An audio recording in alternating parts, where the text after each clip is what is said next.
तो दोस्तों, इंडिया को लोक कथाओं का देश इसलिए नहीं बोला जाता है कि लोक कथाएं सिर्फ इंडिया में होती हैं, बल्कि इसलिए बोला जाता है क्योंकि यहाँ पे अलग अलग लोक कथाएं मानने वाले लोग एक साथ मिलजुल के एक ही देश में रहते हैं। तो अगर आपको दूसरे कंट्रीज़ के कुछ ऐसे स्टोरीज़ और हिस्ट्रीज़ अट्रैक्ट करती हैं, तो एक्साइट करती हैं, तो आप ये वीडियो को एंड तक ज़रूर देखना। तो आज मैं आपको बताऊंगी नॉर्दर्न आयरलैंड की लोक कथाएं जो कि उनके कंट्री में, उनके उन एरियाज़ में बहुत पॉपुलर हैं। तो दोस्तों, स्वागत है आपका मेरे नए व्लॉग में। आज आपको लेके चलती हूँ जायंट्स कॉजवे जो है नॉर्दर्न आयरलैंड में, एंड बताऊंगी आपको इससे जुड़ी मान्यताएं या फिर लोक कथाएं जो हैं रिलेटेड दो जायंट्स, मॉन्स्टर्स या फिर राक्षसों से।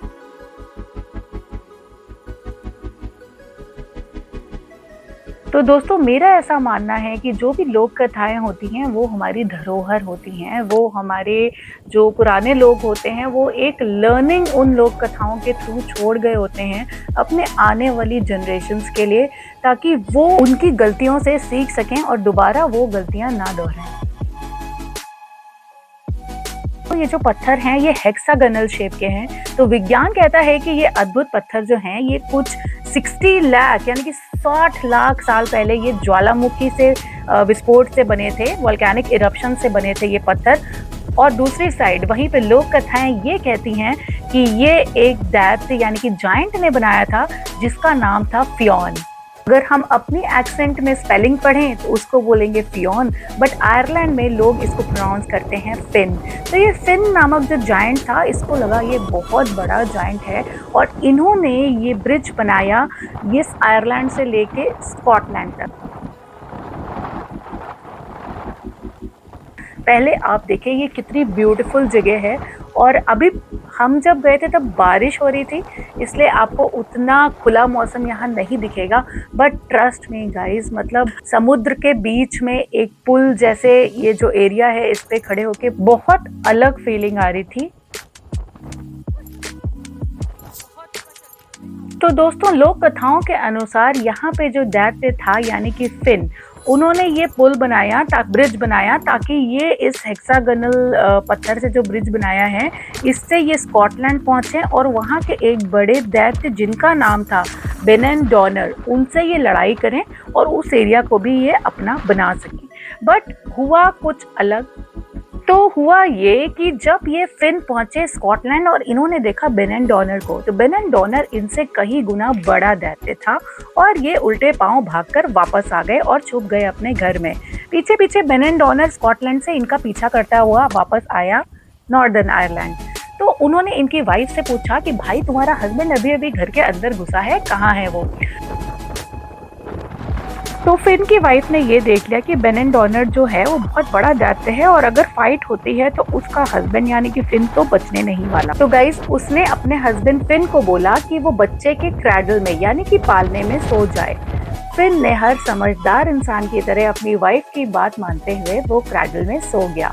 सो बेनेंडोनर नामक दैत्य जो स्कॉटलैंड से आया था, उसने देखा कि एक बच्चा सो रहा है और ये इमेजिन किया कि जिस दैत्य का बच्चा इतना बड़ा है वो फिन यानी कि वो जायंट कितना बड़ा होगा। ये सोच के बेनेंडोनर उल्टे पैर वहां से लौट गया और गाइस वो इतना डर गया था कि जाते जाते वो ब्रिज भी तोड़ के गया ताकि कहीं फिन उसका पीछा करते करते स्कॉटलैंड तक वापस ना आ जाए। दोस्तों, ये टूटे हुए जो ब्रिज के छोर हैं ये इधर भी दिखते हैं नॉर्दर्न आयरलैंड में और उस साइड भी स्कॉटलैंड में ऐसे ब्रिज टूटा हुआ दिखता है।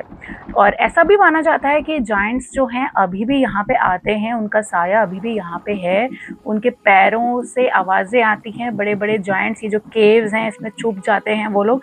ऐसी बहुत सारी लोक कथाएं, मिथ्स अभी भी जायंट्स कॉजवे के अराउंड हैं। तो दोस्तों, ये मॉन्स्टर की स्टोरी आपको कैसी लगी आप कमेंट में लिख के ज़रूर बताइएगा। एक चीज़ तो मैंने इस स्टोरी से ज़रूर सीखी है कि कभी भी अपने सामने वाले को, एनिमी को या फिर कॉम्पिटिटर को कम नहीं आंकना चाहिए। और दूसरी सबसे इम्पॉर्टेंट चीज़ जो इस स्टोरी से समझ में आई है, अपनी वाइफ की बात हमेशा माननी चाहिए। आपका इस बारे में क्या सोचना है, कमेंट में लिख के ज़रूर बताइएगा। तो अब हम जा रहे थे अपनी दूसरी स्टोरी की तरफ, और गाइस ये जो कमेंट्री कर रही हैं, जो हमारी गाइड हैं, ये अप्रॉक्सीमेटली 85 ईयर्स की हैं। And the way she is telling about her culture and her tradition is really fascinating. तो गाइज नॉर्दर्न आयरलैंड की सबसे अनोखी मिथ या फिर मान्यताओं में आता है फेरी ट्रीज एंड फेरी वेल्स। जैसा कि नाम बोलता है, ये ट्रीज या वेल्स होते हैं परियों के माने जाते हैं ये, जहाँ पे अगर इस वेल का पानी आप पीते हो तो बहुत सारी बीमारियां आपकी ठीक हो सकती हैं। मे बी साइंटिफिकली उसमें कुछ एलिमेंट्स होते हों जो आपके काफ़ी बीमारियां ठीक कर देते हैं, बट ऐसा माना जाता है कि परियों से अनुमति लेने के बाद ही उन वेल से हमें पानी लेना है और उसको पीना है या उससे नहाना है। एंड अगर वो वेल किसी रास्ते में आता है गाइज, ये लोग उसको बंद नहीं करते हैं, उसके साथ कोई भी छेड़छाड़ पसंद नहीं करते हैं। दूसरे नंबर पे आते हैं फेरी ट्रीज। गाइज फेरी ट्रीज एक अनोखे काइंड ऑफ पेड़ होते हैं जिनको ये लोग काटना या उससे छेड़छाड़ करना अगेन पसंद नहीं करते हैं। ऐसा बोलते हैं कि वो फेरी ट्रीज लाते हैं गुड लक उनके गांव के लिए, उनकी जगहों के लिए। एंड वो फेरी ट्रीज जो होते हैं एक तरह के विश ट्रीज होते हैं कि उसके नीचे जाके आप कुछ मांगो तो आपकी मुरादें पूरी हो जाती हैं। और जैसे ही इन लोगों की मुरादें पूरी होती हैं, ये चढ़ाते हैं उसके नीचे पैसे, छोटे मोटे गहने वगैरह। बट उनको बहुत मान्यता ये लोग देते हैं, दूसरे एक दुनिया का दरवाज़ा भी माना जाता है उनको।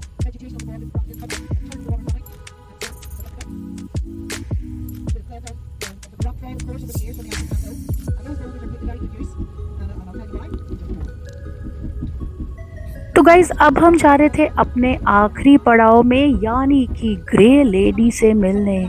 यस, यहाँ पे बोला जाता है कि ग्रे लेडी नामक स्पिरिट अभी भी रहती है और लोगों ने रात में ड्राइव करते समय ग्रे लेडी की शैडो को देखा है।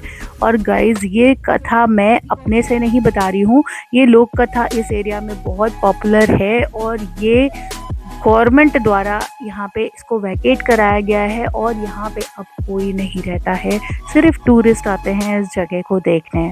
और इसके साथ रिलेटेड एक और रियल लाइफ इंसिडेंट है कि ये पेड़ जो हैं ये लगाए गए थे एक हस्बैंड द्वारा अपनी वाइफ की याद में, और ये बहुत सालों से यहाँ पे पेड़ हैं और ये आइकॉनिक प्लेस है। नॉर्दर्न आयरलैंड में लोग जब टूर लेते हैं तो इस प्लेस पे ज़रूर आते हैं, और इसकी एक खास बात है कि ये हर सीजन में ये पेड़ अलग तरह के दिखते हैं। और ये जगह इसलिए भी पॉपुलर है कि गेम ऑफ थ्रोन नामक जो एक सीरीज थी उसकी शूटिंग यहाँ पे हुई है गाइस।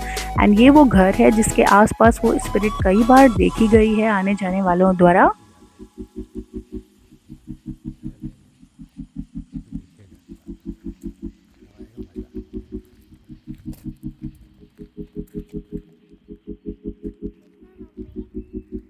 तो ये जगह कितनी खास है इसका आप अंदाज़ा लगा सकते हो कि कुछ साल पहले इसमें से एक पेड़ टूटा, तो पास के एक बहुत बड़े रिजॉर्ट ने उस पेड़ को एक याद के रूप में उससे एक दरवाज़ा नक्काशी करा के अपने रिजॉर्ट में रखा हुआ है, लोग उसे भी देखने जाते हैं। Short-horned beef cattle, and they also fish for their own organic wild Atlantic salmon. And every Friday, two consign. तो गाइज आज का व्लॉग यहीं तक, एंड फिर लेके आऊंगी आपके पास नई कहानियां, नए एक्सपीरियंसेस। तब तक के लिए टेक केयर, बाय बाय।